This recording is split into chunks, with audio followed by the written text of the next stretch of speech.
Assalamualaikum dan salam sejahtera. Anda sedang menyaksikan Niaga Awani bersama saya Nina Rozman. Seperti biasa, jam ini kami akan bawakan pelbagai perkembangan terkini niaga dan ekonomi dari tempatan hingga ke antarabangsa. Dan kita akan mulakan dengan perbincangan ini di mana pasaran kini menjangkakan kadar faedah akan dikekalkan pada mesyuarat FOMC seterusnya iaitu pada 1 Mei ini. Dan data inflasi pada awal tahun 2024 telah menunjukkan kebimbangan bahawa peralihan kadar inflasi tahunan kepada 2% mungkin mengambil masa lebih lama daripada yang dijangkakan sebelum ini. Sementara itu, pasaran akan terus memerhati petunjuk terutama dalam pemotongan kadar faedah dan segmen kali ini juga kita akan melihat kepada perkara atau komponen penting yang akan terus menjadi pemerhatian dalam kalangan pelabur serta pasaran. Kita mempersilakan tetamu kita Dr. Muhammad Nizam Abdul Rashid merupakan Ketua Ekonomi Bank Muamalat Malaysia Berhad. Saya nak ucapkan terima kasih Dr. kerana sudi meluangkan masa bersama kami pada pagi ini. Dr. mungkin kita lihat FOMC bermula pada hari esok 30 April sehingga 1 Mei 2024. Mungkin doktor boleh terangkan secara ringkas mengenai mesyuarat FOMC yang akan diadakan pada 30 April hingga 1 Mei akan datang. Bagaimana ianya perlu sejajar dengan jangkaan pasaran? Okay. Terima kasih Nina. Memang minggu ini agak orang kata tu data heavy kerana kita ada event seperti mesyuarat FOMC dan kemudian kita ada beberapa data berkenaan dengan pasar pekerjaan di Amerika Syarikat dan rata-ratanya boleh dikatakan para penganalisis ekonomi sememangnya beranggapan bahawa kadar faedah di Amerika Syarikat akan tingkatkan pada paras 5.5%. Namun yang menjadi persoalan memang terhadap penilaian semasa oleh pihak Reserve Persekutuan Amerika Syarikat dan kalau kita lihat kenyataan yang dibuat oleh beberapa pihak officials daripada Fed Reserve itu sendiri rata-ratanya bertanggapan bahawa tiada keperluan pun untuk mengurangkan kadar faedah dan ada juga bertanggapan kemungkinan untuk menaikkan kadar faedah pula. Namun itu mungkin merupakan sekumpulan yang kecil lah. Namun yang penting dia memberi kesanlah kepada nilai dolar Amerika Syarikat dan ini menjadi persoalan. Dan minggu lalu pun kita dapat lihat beberapa bank pusat seperti di Bank of Indonesia ataupun di Indonesia sendiri telah pun menaikkan kadar faedah untuk mempertahankan nilai mata wang rupiah dan juga pihak Bank of Japan juga dilihat sedang memantau situasi nilai mata wang yen yang dilihat terus merudum meskipun telah memulakan fasa normalisasi dalam dasar monetary mereka. Jadi ini yang menjadi event yang agak penting pada minggu ini dan apakah hala tuju kadar faedah di Amerika Syarikat dan kesannya kepada ekonomi serantau dan juga di Malaysia. Dan itu adalah unjuran terhadap hala tuju kadar faedah Amerika Syarikat dan apakah antara sebesar yang telah dikongsikan doktor juga kesannya kepada pasaran. Dan dalam usaha The Fed untuk kurangkan juga risiko inflasi, apakah data ekonomi yang terpenting yang perlu diberi perhatian oleh pak analisis dalam tempoh masa terdekat doktor? Buat masa ini, dalam minggu ini memang kita akan melihatlah jangkaan terhadap jumlah pekerjaan yang akan diwujudkan dan juga kadar pengangguran dan kemudian apakah dia akan memberi kesan kepada kadar upah. Rata-rata memang kalau kita lihat pasaran buruh di Amerika Syarikat masih lagi dalam keadaan yang begitu kukuh dan ini memberi suatu impression yang bahawa pihak Federal Reserve berkemungkinan akan mengekalkan kadar faedah mereka kerana tekanan terhadap perbelanjaan ekonomi negara itu dilihat akan menterjemahkan kepada suatu bentuk tekanan inflasi yang masih lagi dianggap lagi tinggi. Jadi itu data yang penting. Namun bergerak ke hadapan data yang sememangnya yang perlu kita pantau adalah kadar inflasi di Amerika Syarikat dan juga pasaran bond di Amerika Syarikat yang mana kita lihat kadar pulangan bond di peringkat tempoh matang yang pendek iaitu sekitar 3 bulan sehingga 2 tahun rata-ratanya melebihi paras tempoh kadar pulangan bond di berkematangan 10 tahun. Jadi suatu bentuk apa yang dipanggil sebagai inverted yield curve ataupun keluk pulangan bond yang songsang telah pun wujud dan ini sememangnya suatu petanda yang negatif terhadap situasi ekonomi di Amerika Syarikat. Jadi ini merupakan data-data ekonomi dan juga tindakan pasaran, contohnya pasaran bond berkenaan dengan tanggapan berkenaan prospek ekonomi bergerak ke hadapan. Dan sudah tentu juga Dr. keputusan FOMC mempengaruhi dasar moneteri Amerika Syarikat. Apakah antara implikasi kepada aliran modal di Malaysia termasuk juga dengan kesan kepada nilai mata wang ringgit? Serta kita nak lihat juga kemungkinan aliran keluar asing yang terus menunjukkan trend meninggi ketika ini. Pandangan doktor?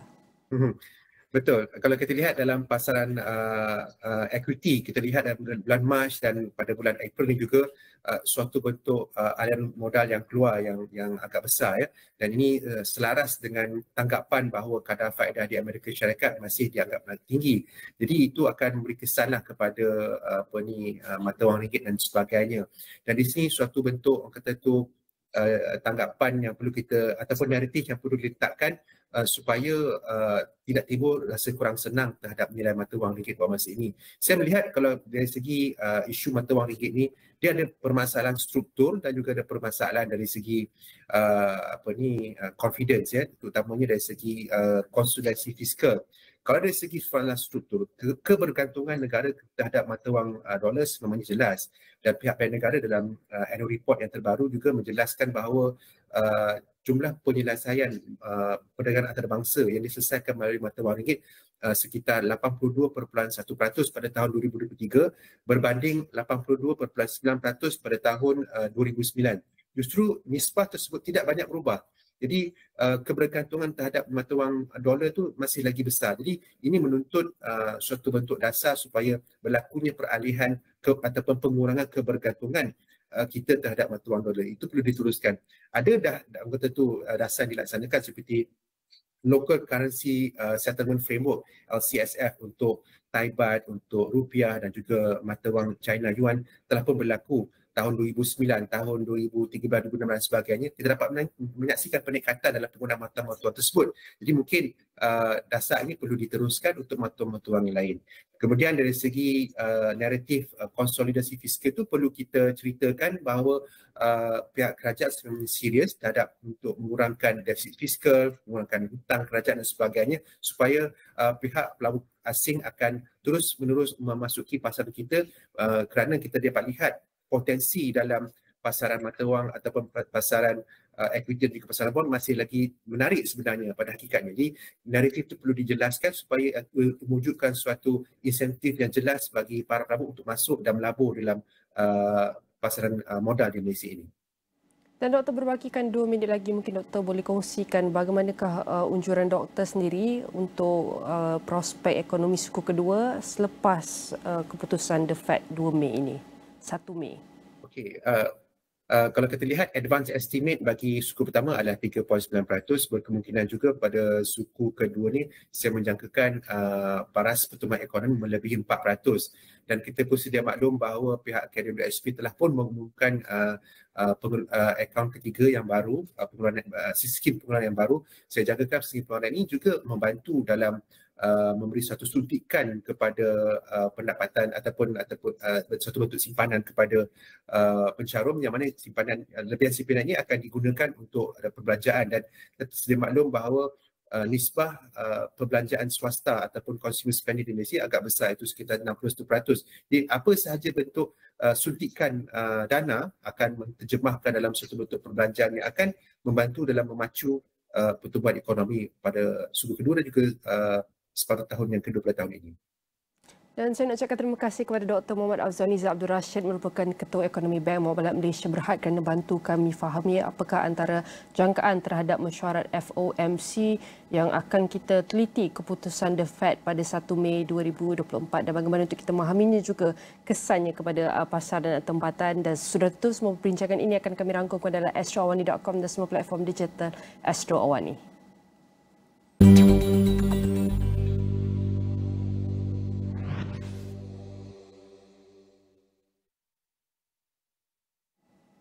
Mesyuarat khas Forum Ekonomi Dunia WEF yang membuka tirai pada Ahad menumpukan pelbagai aspek kehidupan warga global.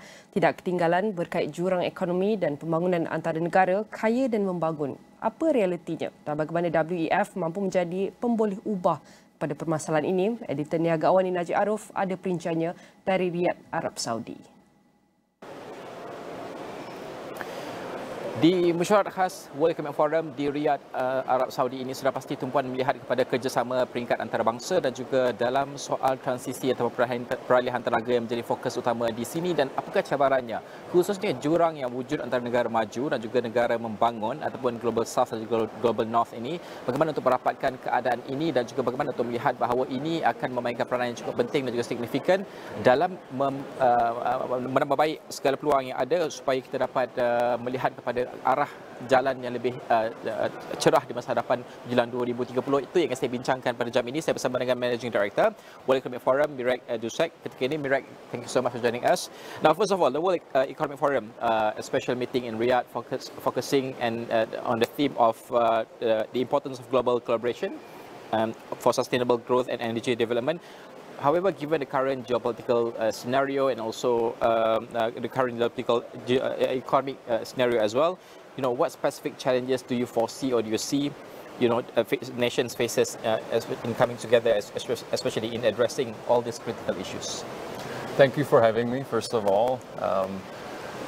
This special meeting in Riyadh on global cooperation, growth and energy for development is really happening at a very, very important time for the world. It's an unprecedented moment in terms of both the geopolitical picture but also the geo-economic picture. We are in a very slow growth global economy. We all saw the numbers coming also from the spring meetings. The 3% that we're looking at, or around the 3% that we're looking at this year, but also the projections that we have for the near term, at least from the likes of the IMF, are really showing that we are in a slow growth environment. And so what is it that the international community and all stakeholders can do to find new models of growth, be they in terms of reoriented trade? Of course, the role of technology plays a role. So it is a very important moment for the global economy. And we are also seeing that let's say the trade and the geo-economic landscape is changing, not only with geopolitics, but also with the energy transition, also in terms of the technological development. So we'll be paying a lot of attention to those issues here at this special meeting, which is happening in Saudi Arabia, in Riyadh, but it is a global meeting really incorporating different nations, including, of course, your Prime Minister from Malaysia, and also looking at how do we provide a timely dialogue on these geopolitical and geoeconomic issues, not only between the global south and the global north. Some use those terms, we can use other terms, but really how do we have a true global dialogue with all stakeholders on some of these issues that really we need to work together on, despite some of the fragmentation that is taking place in the international system. But how do we strike a balance? Talking about the economic model just now, right? For Malaysia, we do have certain a few economic models, but it might be different from other model from other countries as well. But how do we strike a balance and and closing all these gaps? And how do this discussion actually bring and brought over to World Economic Forum, especially for this special meeting? First of all, I think there is a clear realization across the world that not only do we need to relaunch growth, but we also need to make it more inclusive and more sustainable, so more decoupled from the depletion of finite resources. And it is now clear to all decision makers wherever they are. Now, of course, they're building on certain traditions and bases that different nations have formed, but some of these challenges are the same. You can go to Europe, you can come here, or you can go to Asia, and really figuring out how to use the frankly unprecedented technological developments, but how to use them productively, how to use them in a human-centered way, how to make sure that they don't have also dystopic outcomes. This is on top of mind for everyone. Of course, for example, when you take the whole wake-up call around artificial intelligence with Gen AI, and this is something that we work a lot on, it is on the plate of every government around the world, be it an emerging market or developed market, the need to work with the private sector to really make sure we work both on the risks and the opportunities, the inclusion of all stakeholders, so really thinking through what will it do to society, what kind of products can we anticipate, particularly in terms of consumer-facing products, and how do we make sure we safeguard them in terms of risk. So this is just the digital transition. The other big piece for governments around the world is, of course, the energy transition. And they're also, and this is, of course, linked to our climate goals and how to really achieve the Paris Accord objectives. And so here, for example, we're spending a lot of time really looking at the triangle of the energy transition. So how do you marry the sustainability aspect of, so making it really the finding more renewable sources of energy, really transitioning, but also access, because there is still plenty of people around the world that don't have reliable access to energy, but it's also about security of supply. So, for example, if you, of course, live in Europe, the war in Ukraine and the repercussions it had in terms of energy access and energy security led to quite dramatic shifts and transformation in the energy thinking and the energy landscape in Europe. So just to say that you ask about growth models and economic models, there is a lot of thinking in terms of kind of overall, of course, what are the new ways in which we can also conduct monetary and fiscal policy. We live in the age of industrial policy, etc. But I also wanted to mention that the big pieces on the digital transformation and the energy transition are also top of mind in terms of how decision makers are thinking about the future of their economies. Yeah, my last question about the energy transition. With the different level of transitioning happening between regions, right, for Asia and also from Europe and global and South regions as well. How do you foresee, can we strike a balance and also find, you know, the common ground between all these countries and then moving forward? Because certain countries, especially those who are in developing nations, see different priorities, right? And then at the same time, we ask them to focus on the energy transition as well. So it's sometimes quite hard, they find it quite hard for them. But how do we strike a balance for developing nations especially? I think you're absolutely right. That's why also in the theme and the objectives of this meeting is energy for development. And I have to say that through our work as well with all stakeholders, developed economies, developing economies, but also different kinds of companies, and also international organizations, we have seen a shift where I think this realization that there needs to be a true dialogue, and I would like to underscore that, a true dialogue on the energy transition in an inclusive way, really trying to understand different vantage points and angles in terms of, as you said, potential priorities.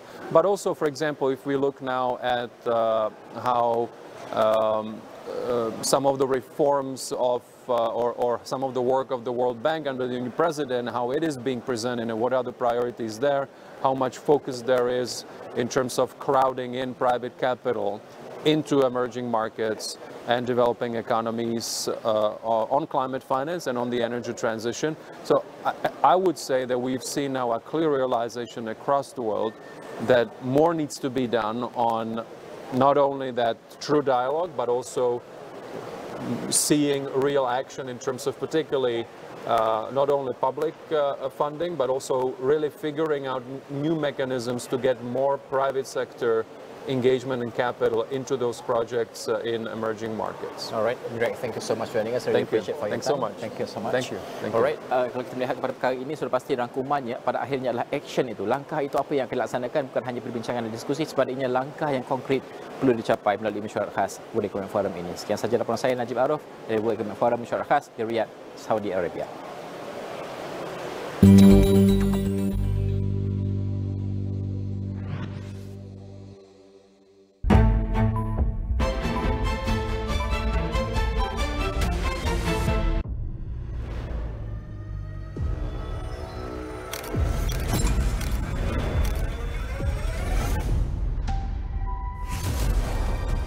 penduduk di Krum telah terdedah dengan radiasi untuk beberapa tahun lepas. Ini bukti terbaru kes Azlina yang hilang 10 tahun lepas. Kau kerja siapa ya si? Jawab! Kau bawa mencap. Kamera mama ni memang something. Dia print gambar-gambar ni semua sendiri. Orang dalam gambar tu, kita boleh tolong dia orang. Selamatkan. Lepas tu ramai lagi mati. Kau jangan ikut sangat gambar-gambar ni. Just because it's showing you what's going to happen doesn't mean you can change it. Ni gambar aku mati, Lia. Macam mana boleh keluar? Aku tak tahu ini. Tapi kalau kita tak buat benda ni, kita semua akan mati. Ini bukan kerja orang biasa. Ini warning. Framed, tayangan perdana 3 Mei on demand dan di saluran-saluran berikut.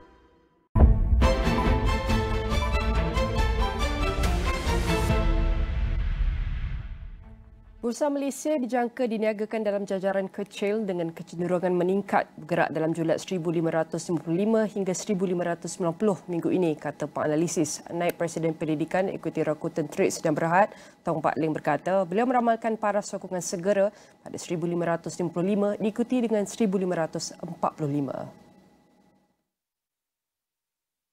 Beliau positif mengenai kembalinya dana asing ke rantau ini dan menjangkakan pembelian akan diteruskan sehingga minggu depan, namun tidak menolak kepada kemungkinan aktiviti pengambilan untung. Katanya meskipun terdapat penyusutan selepas kenaikan, beliau menyifatkan pembetulan ini sebagai konsolidasi positif yang diperlukan untuk mengekalkan aliran meningkat.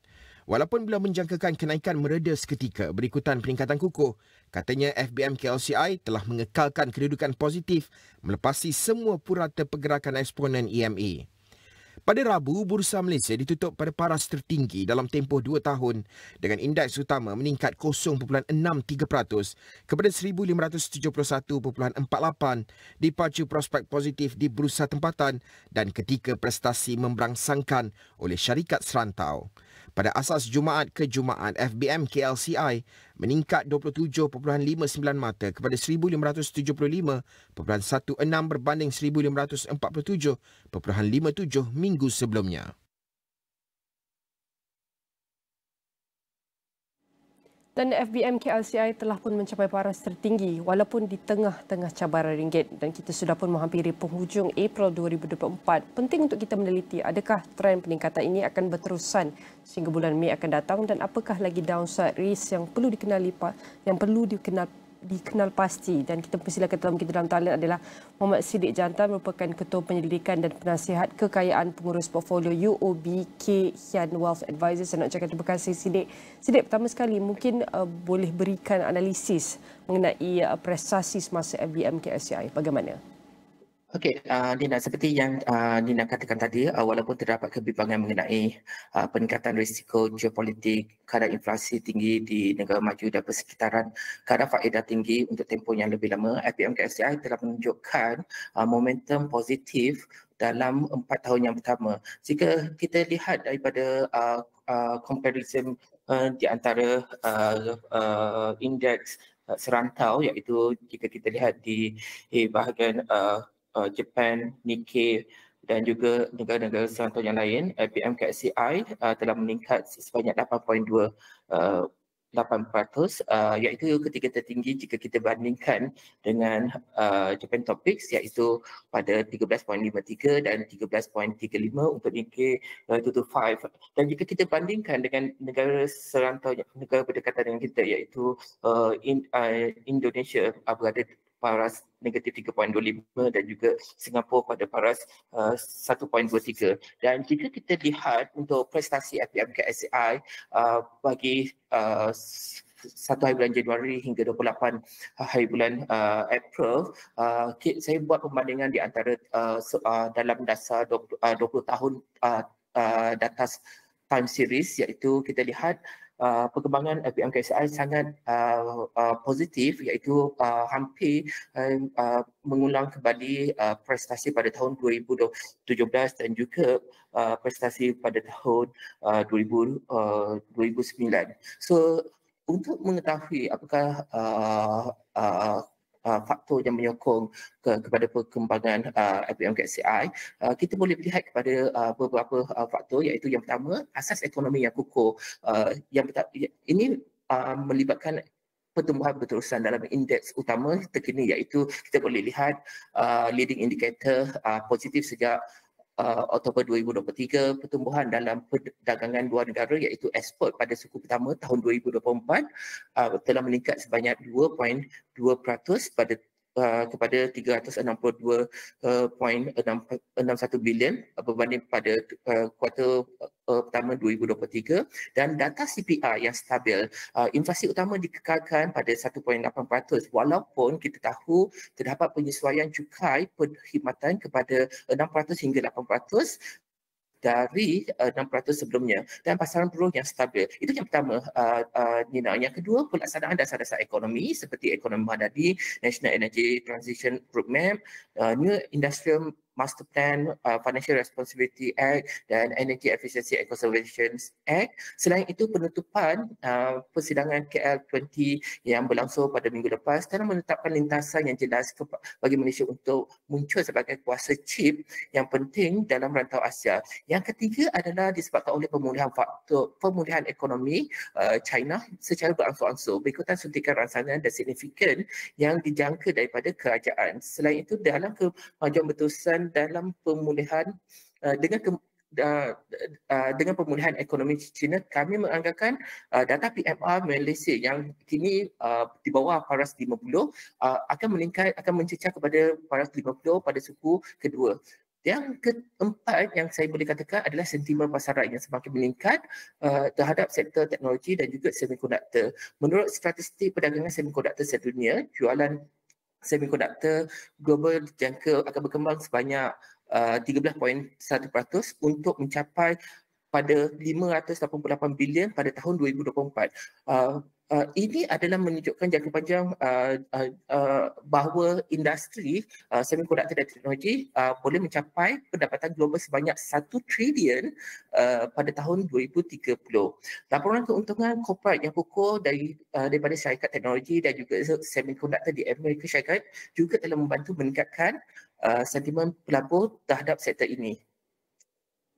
Baik, Sila, itu adalah antara rumusan tentang prestasi semasa FBM KLCI dan antara faktor-faktor yang membentuk prestasi tersebut. Dan terdapat juga pepatah dalam kewangan yang menyatakan sell in May and go away. Ia berdasarkan prestasi lemah saham pada tempoh 6 bulan dari Mei hingga Oktober.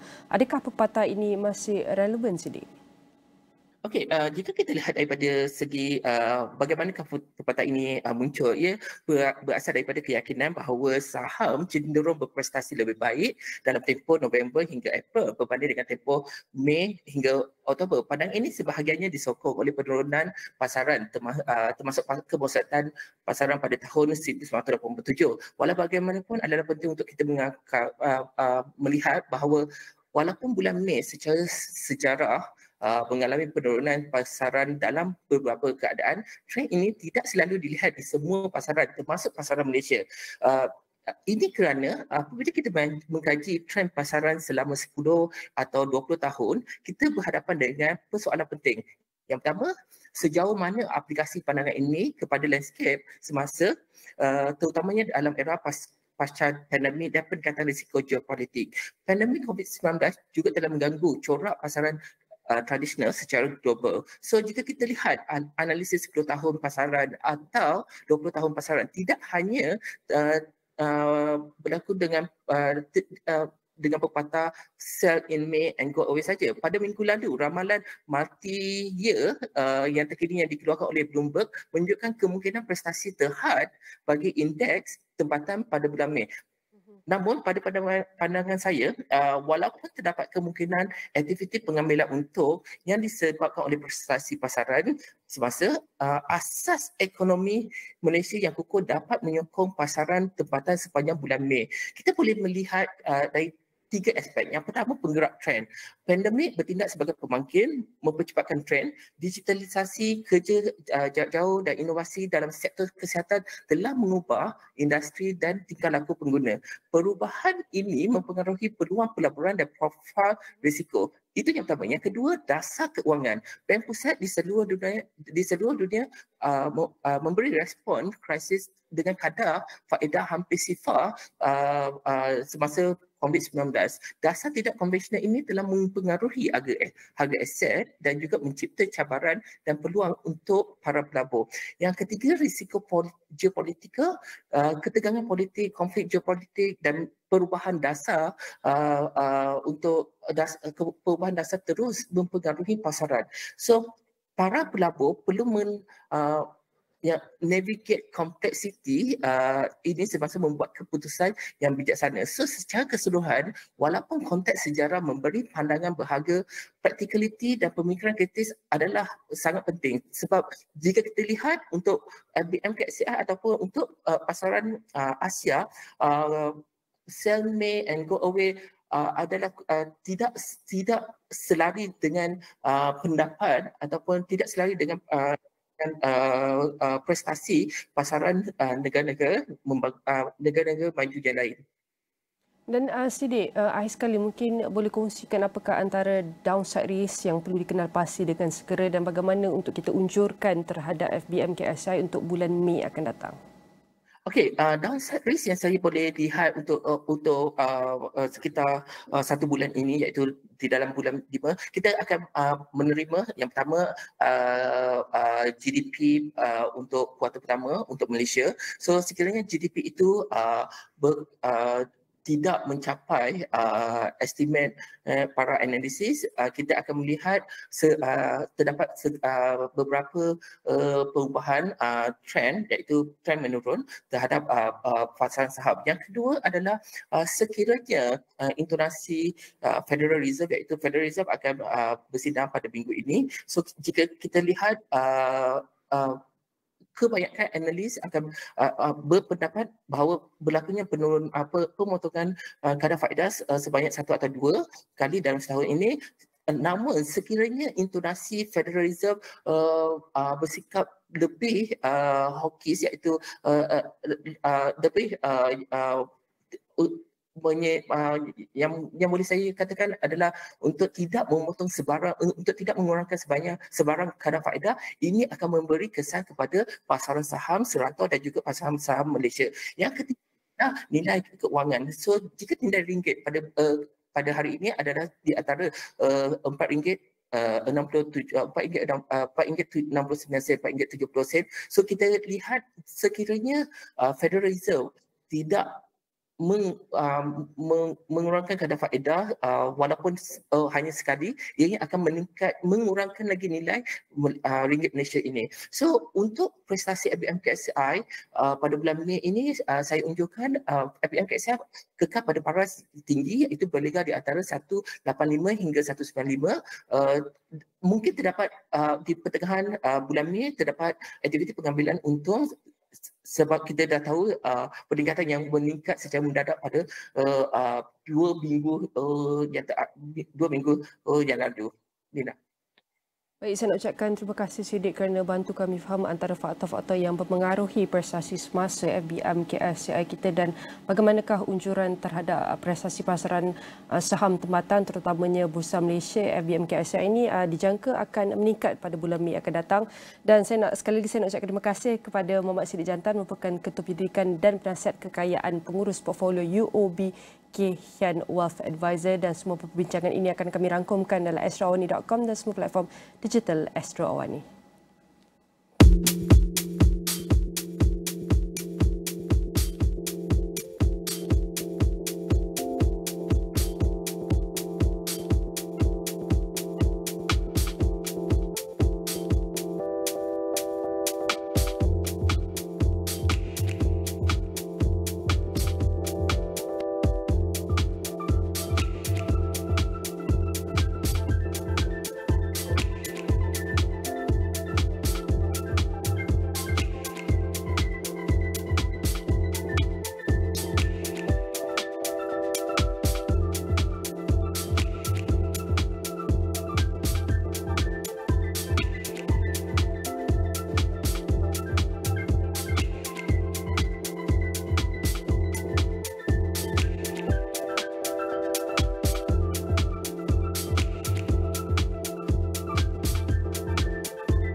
Perkembangan seterusnya, nilai mata wang ringgit dijangka diniagakan sekitar 4.77 berbanding dolar Amerika Syarikat pada minggu ini susulan pengukuhan berterusan unit negara maju itu ketika pasaran tidak lagi meletakkan harapan tinggi terhadap kemungkinan kadar faedah dikurangkan khususnya di negara maju itu. Pengarah urusan SPI Asset Management Steven Ines berkata, ini bagaimanapun bergantung kepada reaksi pasaran bond global memandangkan ramai peniaga memberi tumpuan terhadap pelarasan oleh Rizab Persekutuan Amerika Syarikat atau The Fed.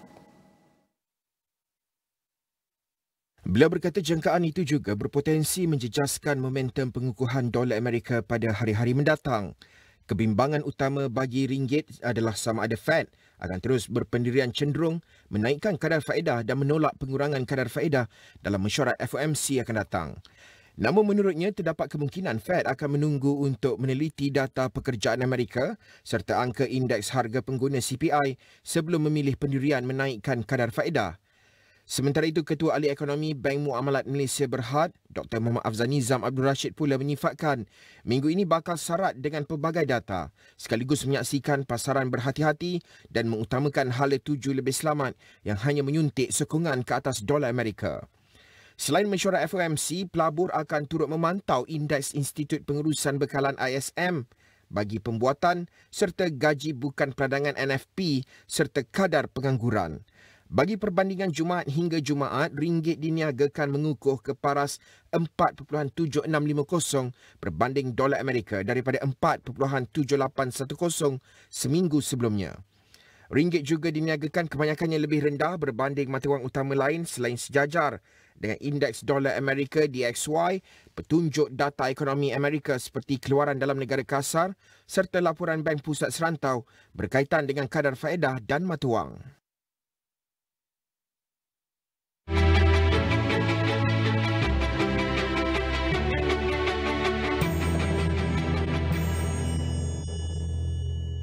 Bila bercakap soal kesihatan, pengambilan makanan tambahan atau suplemen cukup mendapat permintaan dalam kalangan rakyat Malaysia. Yang dibuktikan menerusi firma pendidikan laporan Vodus Market Research bahawa 71% rakyat Malaysia mengambil suplemen pada 2021. Tidak mahu ketinggalan, NatureWorks membuat inovasi daun moringa atau daun kelus sebagai kapsul suplemen buah tangan mereka. Menurut Ketua Pegawai Pemasaran NatureWorks Nurul Badriah Ahmad, Moringa Olera Capsule adalah produk 100% ekstrak daun moringa organik yang dipilih dari India. Melalui pelbagai pendidikan dan pembangunan kesihatan, suplemen itu dihasilkan dalam bentuk kapsul. Setakat ini alhamdulillah sangat-sangat macam bila kita dah launch hari tu satu kotak ni, satu botol ni dia ada 60 kapsul. So kalau kita ambil 2 biji kita tahan 1 bulan lah, 2 hari. Setakat ni repeat order untuk orang-orang yang dah beli first time hari tu memang banyak sangat-sangat. Semua datang dekat saya macam ni. Okay, memang bagus sangat, memang sangat-sangat dia happy. Badan rasa ringan, dan diorang punya energy meningkat. Malah kelebihan teknologi pada masa kini memudahkan syarikatnya untuk mengetengahkan produk itu. Para pembeli mudah untuk mendapatkan maklumat dan testimoni melalui internet sekaligus membantu pihak syarikat memberi kesedaran kelebihan produk dan daun moringa itu sendiri. Dalam masa sama, syarikatnya juga sedang mendapatkan kelulusan Kementerian Kesihatan untuk menghasilkan produk daun moringa dalam bentuk cecair. Sekarang ni maklumat semua di hujung jari. Anak-anak muda kita sekarang ni dia tekan je kalau dia kata tengok moringa macam I buat moringa kan. So bila dia tengok moringa ni apa, so diorang terus Google, so diorang terus tengok maklumat pasal moringa ni dan khasiat-khasiat dia semua.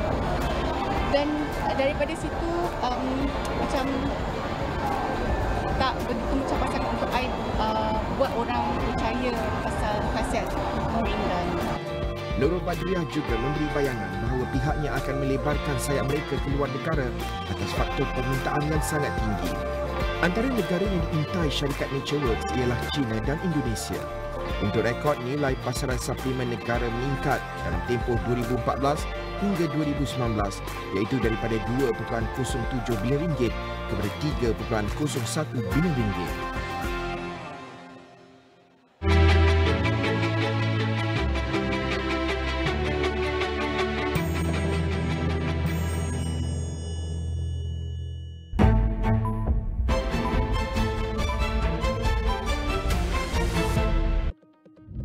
Asia tumpuan utama dunia. Dengan ekonomi yang semakin rancak, pembangunan lestari dan tenaga boleh diperbaharui, apakah pula impak kecerdasan buatan AI dalam perkembangan teknologi dan masa depan pekerjaan? Kami mendalami setiap berita dan cerita. Saksikan diskusi, dialog dan laporan khas di Agenda Awani Asia bersama koresponden khas kami setiap Sabtu 9 malam di semua platform Astro Awani. Seterusnya, peminjam Perbadanan Tabung Pendidikan Tinggi Nasional atau PTPTN digesa merebut peluang insentif diskaun bayaran balik pinjaman. Fenomena equinox menjadikan bumi dan matahari berada pada jarak paling dekat dalam sistem solar. Malaysia berjaya membanteras jenayah berkaitan dadah bernilai 990 juta ringgit sejak 2019. Jangan meletakkan harapan tinggi berhubung soal mencari jawapan pesawat Malaysia Airlines MH370 yang hilang 10 tahun lepas. Perubahan iklim, ancaman kepada semua. Pencemaran meracuni planet kita. How is it affecting our... Merobek khazanah alam, membahayakan kita. We can avert the worst effects of climate change. Kita mampu mengubahnya. Selamatkan bumi, selamatkan nyawa. Penanaman demi masa depan untuk semua. Rimba kita, selamatkan bumi kita. Stream bila-bila masa, di mana jua, semuanya di satu tempat. Prime Minister Datuk Seri Anwar Ibrahim is confident that the Malaysian economy will achieve stronger growth between 4 to 5% in 2024. Among Palestine's top two officials were jointly charged with 161 counts of money laundering, criminal breach of trust and cheating. Malaysia will experience drier and hotter weather due to prolonged lack of rain in the final phase of the northeast monsoon.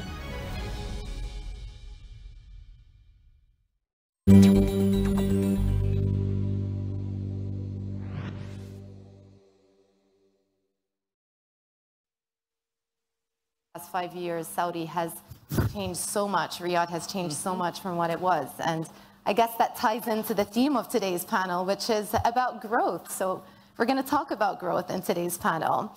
I just want to go through a bit of housekeeping. If anyone is watching on live stream, or if you are indeed watching us here in the room, feel free to tweet or X or Threads or whichever social media platform you use. You can use hashtag #SpecialMeeting24 to talk about any of the panels that are taking place today. But of course, this panel in particular, feel free to tweet about it as well. So the title of today's panel is What Kind of Growth Do We Need? And I just want to give you a bit of context before we launch into the discussion. One pillar or guiding principle of this special meeting is how to foster inclusive growth. So there are 3 pillars. One of them is how do we encourage inclusive growth? Now, the World Economic Forum back in Davos launched an initiative, the Future of Growth Initiative, on how to incorporate other factors into a country's growth profile. So not just what you typically look at to analyze how a country is doing economically, but also including other factors like the country's ability to innovate, be sustainable, be inclusive, and be resilient. So I'm happy to say that Sadia Zahidi, who I think is in the room somewhere, the managing director from WEF, is going to tell us more about this initiative right at the end of our discussion today. So we're going to pencil in just a couple of minutes to go over this Future of Growth initiative. But for now, we're going to start off our discussion. And as I said, the focus is going to be about growth. So we're going to do a couple of rounds. The first round, we're going to talk about how things are looking right now. What are the drivers of growth? How do we feel? Of course, Managing Director just back from the spring meetings. What are some of the near-term sensitivities to watch out for? And then we're going to launch into a discussion about the evaluation of the medium-term trajectory, a further analysis on the composition of the type of growth that we want to see. And so if there's one takeaway from this panel for everybody watching, the focus that we want to see is not just on the quantity of growth, but on the quality of growth. What type of growth do we want to see in the future? Right, I'm going to introduce the panelists now. No introduction needed. Kristalina Georgieva, Managing Director of the IMF. Thank you very much. His Excellency Mohammed Al-Jadaan, the Minister of Finance from Saudi Arabia, and thank you very much for hosting us. And we have Tengku Zafro bin Tengku Abdulaziz, the Minister of Trade, Investment and Authority in Malaysia. Very good welcome to you. Managing Director, I'm gonna start with you because I did mention that you're coming back from these spring meetings in the IMF, in DC rather, and it's always an interesting time to assess and take a look at how people are feeling about things. The IMF published the World Economic Outlook, and one of the lines that struck me from the report is that you say growth actually has been resilient despite many shocks. So let's just start with that. How do you see things, and what do you think are the biggest growth drivers right now? Let me start by congratulating Minister Al-Jadaan for taking over the responsibility to chair the committee of the IMF, the IMFC. That was his first meeting in the chair, and may I say he was brilliant. Substantively, we had great discussions, and every single meeting ended on the dot. Doesn't happen often. During these meetings, there were two big messages coming from the IMF. The first one is that growth has been resilient, the economies have been resilient despite the multiple shocks we were hit over the last years. We slightly upgraded our growth projection for 2024. Now it is 3.2%. In October last year, it was 2.9%. We also recognize that the strength, the resilience of this projection comes from a small number of countries that are doing really well. The United States is one, some of the emerging market economies like India, Indonesia add to that. But the second big message from the meetings is that the divergence within country blocks and across country blocks and within countries is deepening. What we have is, in advanced economies, the United States is doing well, but the Eurozone is not.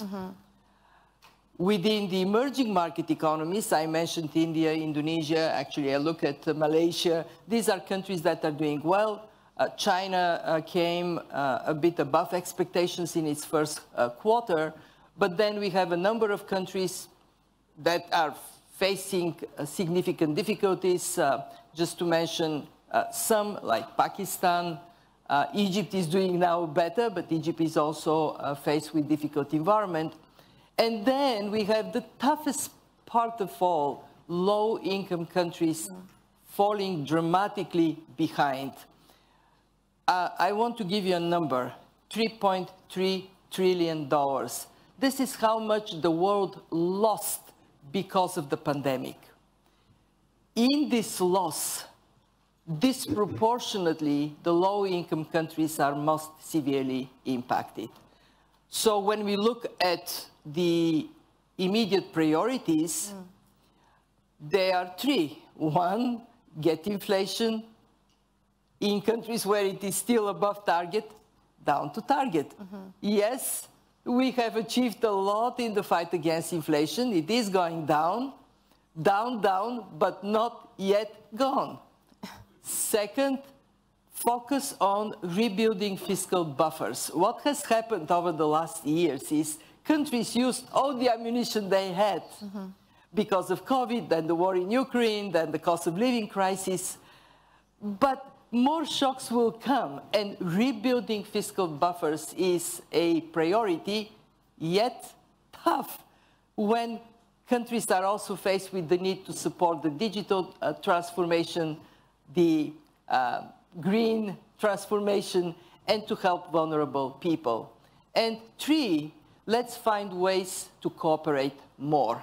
Because fragmentation in the world economy is certainly bad for the prospects for growth. We're going to talk more about that. There's one thing that I want to pick up on, though. You say inflation, and whenever anyone says inflation, I have a bell in my head that says interest rates. And I do want to ask you about that just before we move on, because we're talking about current global growth drivers. A couple of months ago, I think the world was expecting the Fed, the US Central Bank, to go for as many as 5-6 cuts this year.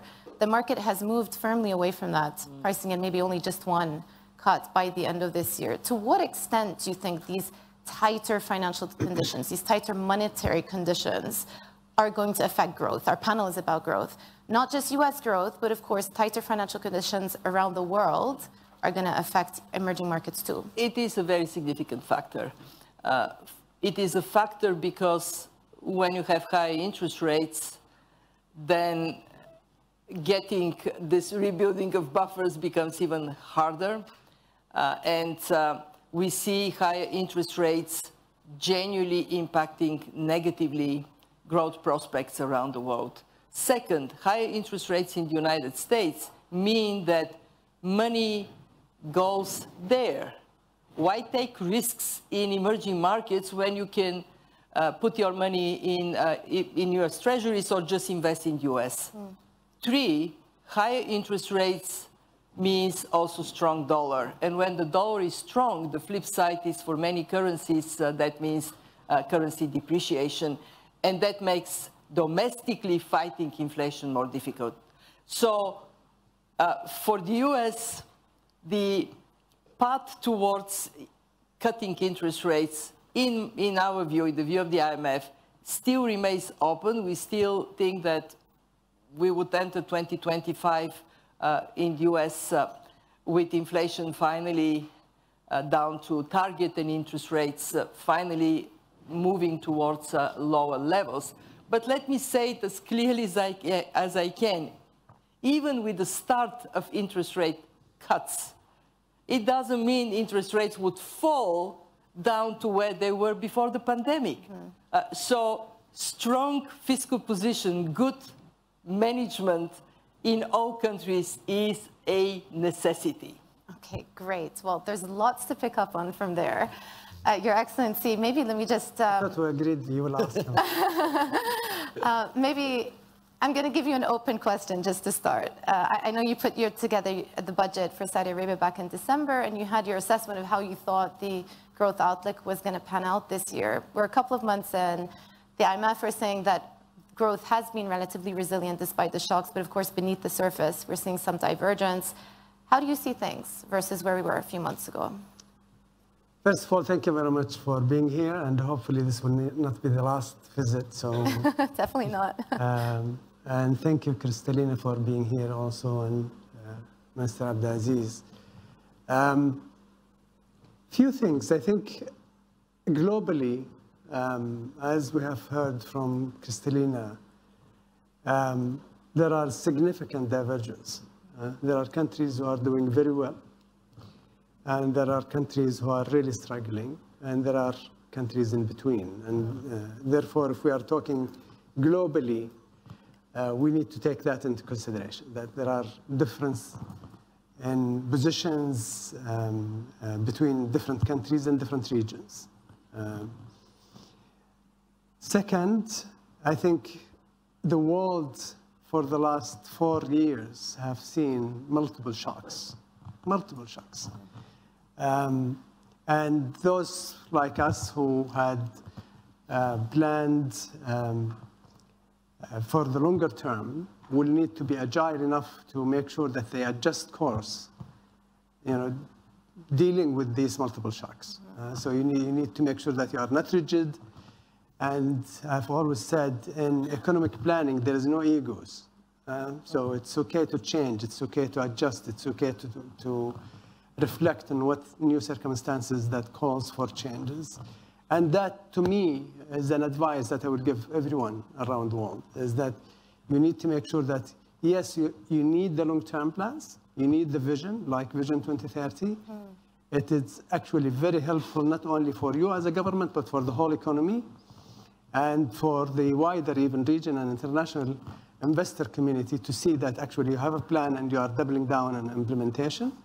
But also you need to make sure that you adjust.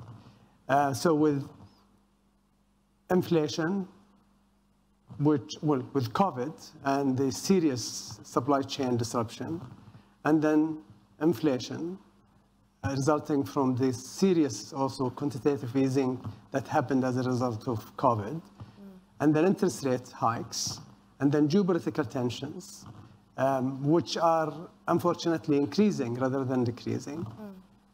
To me, geopolitical risks are possibly the #1 risks if you look at the global economy at large.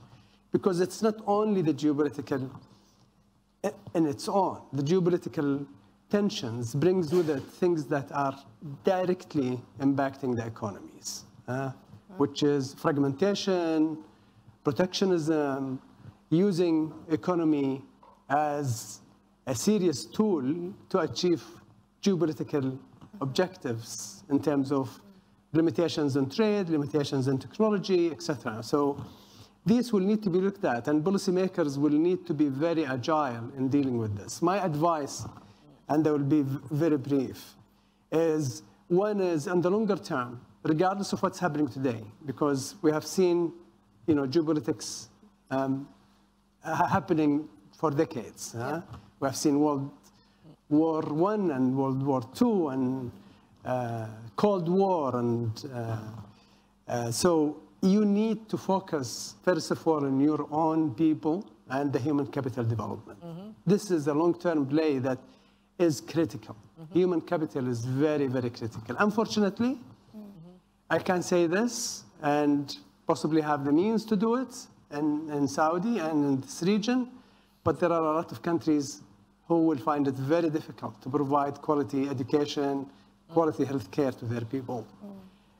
Second, which is very important, and I'll cover also the low-income country part of it, is innovation and technology. If there is one tool that will actually fuel growth, quality growth, would be innovation and technology.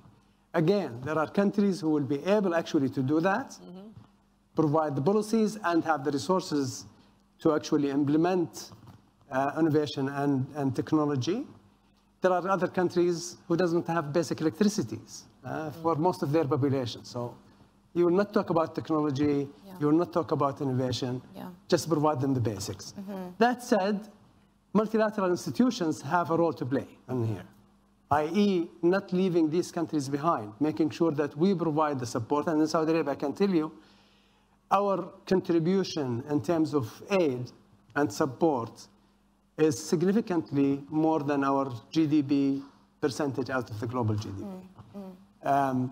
And that is very, very critical, really, to look at in the global scene. Finally, and I think this is very important and something that is dear to my heart, we've been talking about it at the IMF, is debt sustainability. You cannot expect people to focus on growth when they are really crushed with debt. And there are countries who are finding it very difficult, actually, to provide the basics to their people because of the debt. So we need to make sure that we help. The common framework that started during our presidency of the G20 is moving in the right direction. We need to make sure that it moves a lot faster.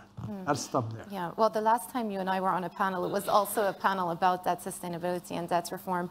I do just want to follow up and talk about specifically the geopolitical tensions within the region. The war in Gaza is on many people's minds. And key, as I understood from what you're saying, is we need to see stability in order to enact these longer-term plans that we have for growth, for medium-term growth, for raising the living standards. What impact are you seeing from the war and the tension in the region right now? I think I will try to be very brief. It is very, very unfortunate to see loss of lives, wherever that is. Civilian lives are important, whether it is in Ukraine or in Palestine or elsewhere. And therefore, when you have conflicts of this nature in your region, it puts a lot of pressure in the emotions, in the mood. And it is not secret that economy is impacted by the mood. Economy is impacted by perception, by sentiment. Second, I think cool-headed countries and leaders and people need to prevail. And you need to make sure that you actually de-escalate and do everything we can. In Saudi Arabia, I can tell you, for the last several years, we made it a very clear strategic objective that we de-escalate in the region. The region needs stability. The region needs really to focus on its people and its growth and its economy rather than really focusing on politics and conflicts. But overall, I am optimistic by nature, and I will continue to be. I think we need to work hard and push our friends and work with our allies around the world to bring more stability in this region, but also beyond. Yeah. Minister, I'm going to turn to you. One of the, I guess, big downward surprises to growth last year was the faltering growth out of China, the property downturn, specific to China, but also affected the region as well. So from your standpoint, just give us a sense of how these past 12 to 18 months have played out and the somewhat disappointing post-COVID recovery that we got out of China. What impact has that had on the region? Well, first of all, I'd like to say thank you to Minister Al-Jadaan for hosting us here. It's been great so far. But let me just touch a bit first on the growth that we've been talking just now. Kristalina mentioned it. I think the Minister Al-Jadaan also mentioned it. For policymakers, it's actually very difficult to strike a balance between quantity growth and quality growth, right? And for us, we need to ensure that growth is sustainable, growth is inclusive, growth is equitable, and also growth is resilient. And because all these factors will ensure there will be global prosperity and global stability, and we touched on that, right? So for the region, for Southeast Asia, if you look at Southeast Asia, it has been a net beneficiary in the last couple of years. In fact, the last 4 years, you've seen FDI doubling because of the flows. I mean, why? Perhaps it started with COVID. There was concern about supply chain resiliency, supply chain security, and then there's the issue that you just mentioned about China, the strategy of companies, strategies of industries, where there's the China Plus One, and we've seen that as well. And ASEAN being very neutral in many of its position, has been attractive for many institutions and companies to relook at strengthening their supply chain. Right? So for ASEAN, it's just to give you a perspective of ASEAN, and Malaysia, of course, is one of them. Growth has been around 4 to 5%, and it's expected to continue that trend, and that is really the fastest growing bloc. We are the 5th largest economic bloc, population of 680 million people, GDP of $3.7 trillion US. And we, as a member of ASEAN, also recognize the importance of the growth to be inclusive. Right? So one growth of one ASEAN nation should not be at the expense of another. And how do we do this? I mean, of course, I think IMF recently just talked about the growth in global trade. This year, trade is expected to grow stronger than last year. In fact, if I'm not mistaken, 3.3% this year. Last year was around 0.3%. In fact, the lowest in 50 years. And ASEAN, as a group of nations, look at their trade to GDP is all above 100%. I mean, Malaysia is, of course, open economy, Singapore, etc.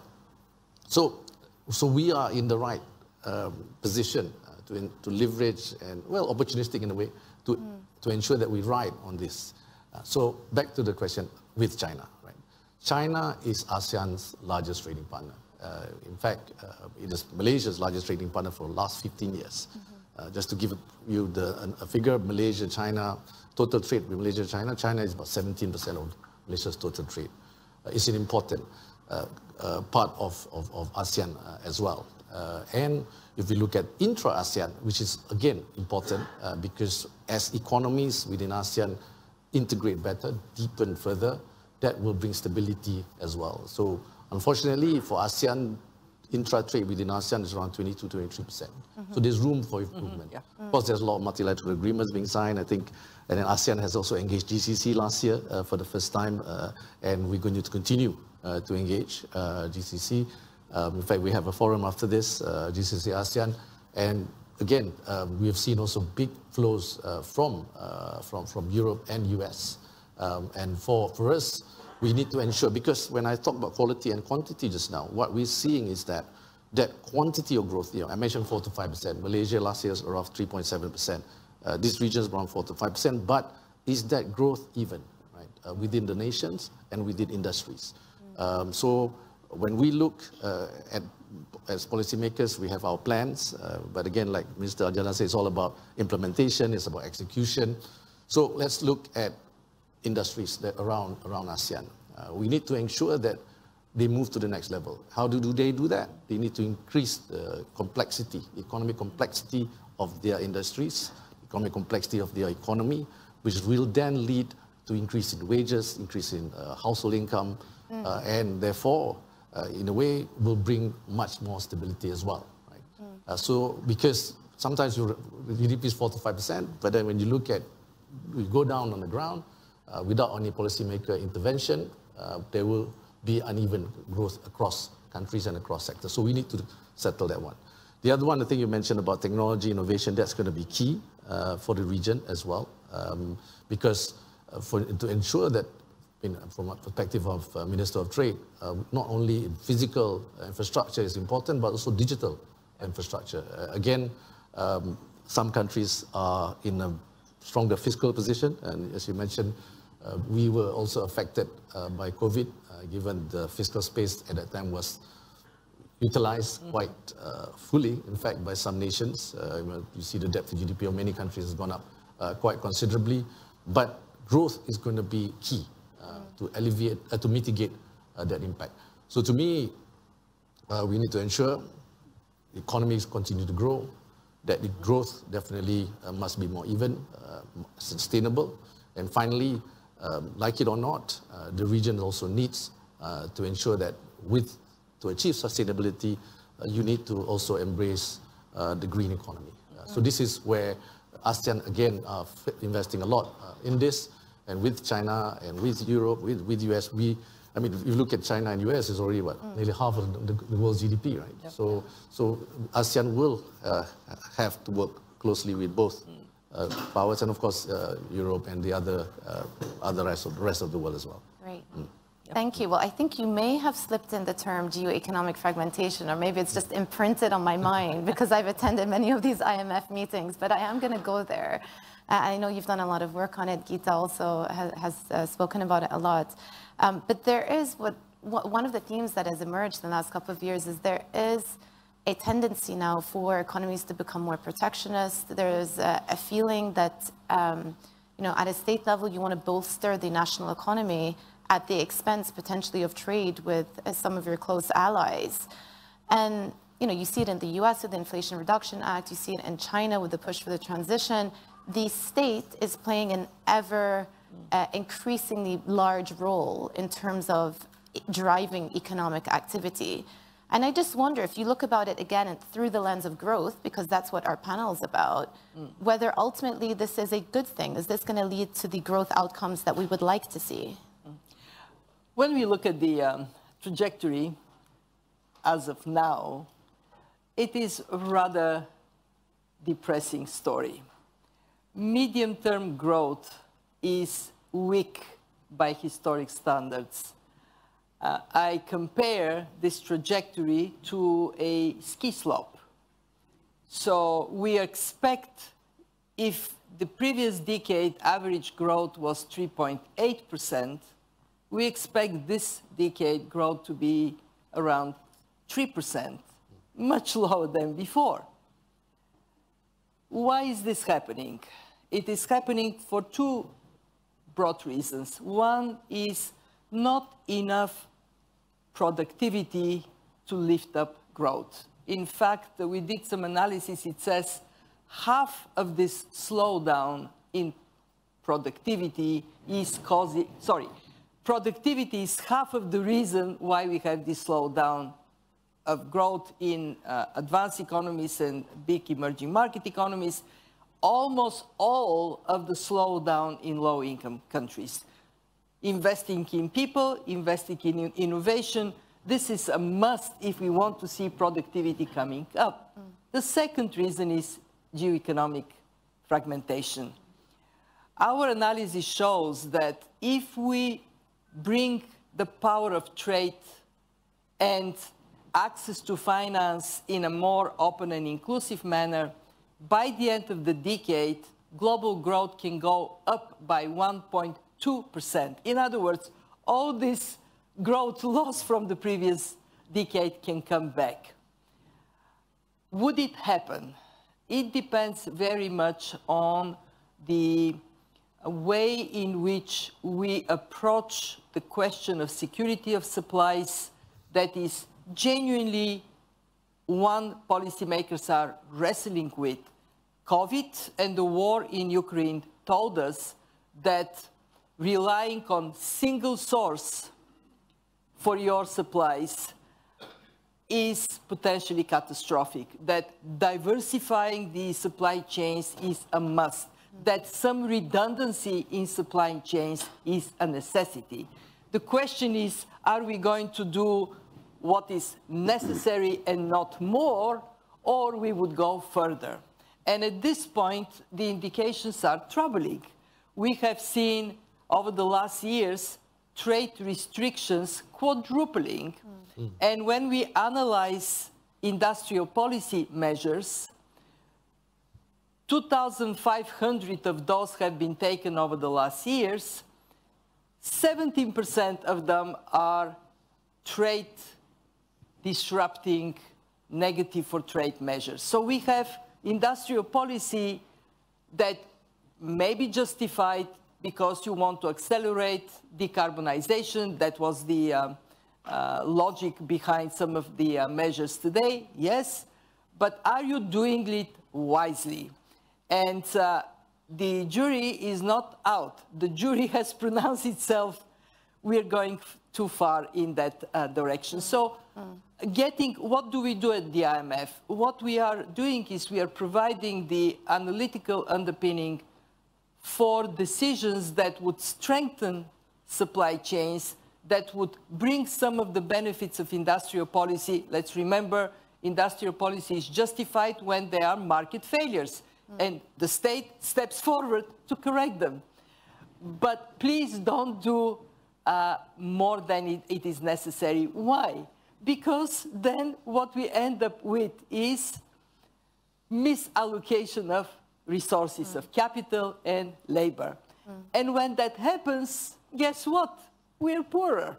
So I appeal to rational decision-making that recognizes no more we can bring that notion of just in time as the only one. No more we can look only at cost considerations when we design supply chains, but don't go overboard. Don't throw this beautiful trade baby with the bad water. Mana, may I comment? I think this is actually very critical. Two things actually to note. One is there is a very heavy price for fragmentation that is going to be paid by everybody around the world, which is inflation. Fragmentation means redundancy, means inefficiency, which means higher cost. So it's not about competitiveness and who's the cheapest will be provided to the world, but rather really through protectionism, you will get actually more expensive, more inefficient industries being protected, which means really inflation. Yeah. And then you get into this vicious cycle.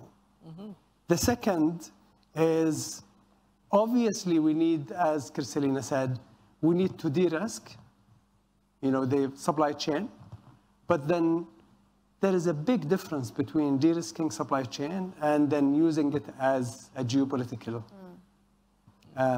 tool, really, to hurt your opponents.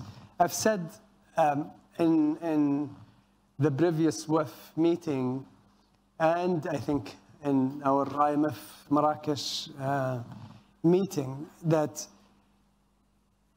I was, and I have continued to be optimists. I think people are feeling, countries are feeling the pain of actually fragmentation. I hope wisdom would prevail and they will correct course, because unfortunately what we are seeing even until today, as we speak, more negative actions being taken that are really not economically driven to de-risk, but rather, driven by politics. I want to ask you a Saudi-specific question because we're here, we talk about the Saudi 2030 vision, and of course that's a very good example of a medium-term growth plan. And a big part of that, the pillar, is bolstering the non-oil economy. And if you look at the numbers last year, of course, Saudi Arabia went through a challenging year economically, but the non-oil sector was the outperformer versus the oil sector. Have you had to reassess the medium-term plans because of the factors that we were talking about earlier? And you said, there's no ego with your planning. When the facts change, you obviously have to change your plans as well. Have you had to, say, mark to market your expectations of what you can achieve with the Saudi 2030 vision? The short answer is absolutely yes. But let me just clarify two things that are very important. Vision 2030 is about actually the non-oil GDP. And to the point of His Excellency about quality and quantity, Saudi Arabia is able, and was able last year, to make the growth 10% GDP. Literally. And I'm not exaggerating, okay? We produce 9 million barrels a day of oil last year. We could have actually put the accelerator on and produce 10. That will give us about 8% GDP growth. And we could have even accelerated more and produced 11. And that will give us 15% GDP growth. And if we wanted to accelerate more, we have the capacity to produce 12. 12, that's the maximum. And that will give us 25%. And I can make this year-on-year 10% for the next 5 years. But this is not a quality growth. This is quantity growth, okay? What is important for us is the non-oil GDP. The non-oil GDP has actually, even last year, when we saw our GDP, total GDP, almost flat, almost zero, actually, non-oil GDP grew at 4.4%, which is very healthy compared to the world. So that is really the focus. Vision 2030 about empowering private sector, which is a point I missed on the first point you asked. Private sector enablement is key in any plans that you put forward. The government role is to be out of business. The government role is to make policies to enable the private sector, but not to actually do the business. It's the private sector business. And if you are able to do the right policy structure, you will enable the private sector, you will actually have sustainable, more inclusive growth. That's what Vision 2030 about, and I can tell you halfway now, we are actually very pleased. We are not complacent, but we are very pleased with what was achieved. And I think the report was, the half journey report was announced yesterday or the day before, where actually 87% of the targets are on track. A lot of targets have been over-delivered. There are challenges, obviously, and this is why I said we don't have ego. We will change course, we will adjust, we will extend some of the projects, we'll downscale some of the projects, we'll accelerate other projects. Well, we don't want you out of business because then I won't be able to talk to you. He will be then doing the business of government. Exactly. Facilitate private sector's growth. Absolutely. Can I expand a bit about what Kristalina said about trade? Because I was at in Abu Dhabi, the MC30, the WTO meeting. Many talked about this year will be slightly better, more optimistic about things. But at the same time, there is concern about, yes, geopolitics is definitely an issue being used as, technology security, etc. But also about non-tariff barriers under the name, under the pretext of sustainability. There will be socio-economic impact if that transition towards sustainability using trade parameters, where, for example, a country that may not be ready to meet the conditions of sustainability true capacity issues, not just monetary issues, but you need capacity building at the same time, then you will see that that growth that we're talking about today will not be an inclusive one. So I think when, for Malaysia, we have 14 bilateral and multilateral FTAs. So we are, in many of those discussions, and we are seeing that sometimes we need to be very careful. You talk about, yes, supply chain resiliency, supply chain security, and therefore you have in fact, sometimes very explicitly trade barriers, but the non-trade barriers also increasing, right? And this will affect the quality of growth that we want to see, because we are seeing more and more countries, especially developing countries and LDCs as well, are finding it difficult to meet those standards, and it will have an impact to them. I'm not saying that they shouldn't aspire to meet, but I think the transition to meet that standards has to be done equitably. And you need, again, the more developed nations to be also participating in this. I've got a couple of minutes before... Just one addition to that point. It is a slippery slope. Once a measure is taken by one country, history says 75% probability, reciprocity from other countries. So where do we end? In a very bad place. Final question that I'm going to put to both of you, because I know this is a subject close to your heart. What is the type of cooperation we need to see between richer countries and lower income developing countries? Fair.